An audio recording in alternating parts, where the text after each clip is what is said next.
বাংলাদেশের মধ্যে একটা ফ্যাক্টর প্রচলন আছে,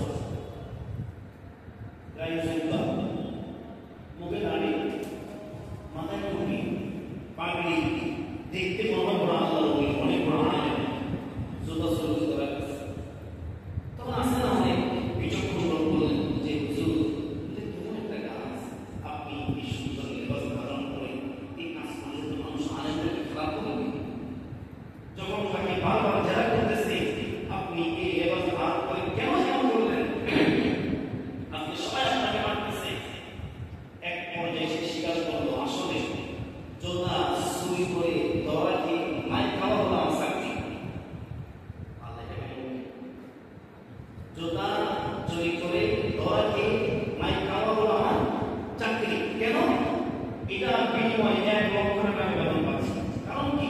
কারণ এটার দ্বারা আমার মাকসাদ হলো দাড়ি টুপিওয়ালা সত্যওয়ালাদের বদনাম করা।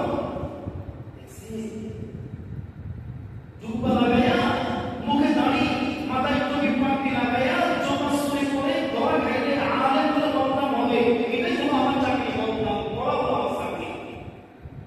এই চাকরির জন্য জুব্বা গাইতেছি, এই চাকরির জন্য মুখে দাড়ি রেখেছি, এই চাকরির জন্য মাথায় টুপি দিয়েছি, আর জুব্বা লাগাইছি, আর পাগড়ি লাগাইছি, সংসারে লেবাস ধরছি। মাকসাদ হলো আমি ধরা খাওয়া মানুষ সকল আমাদেরকে নির্দিষ্ট চাপ মনে করবে, এই জন্য চাকরি না।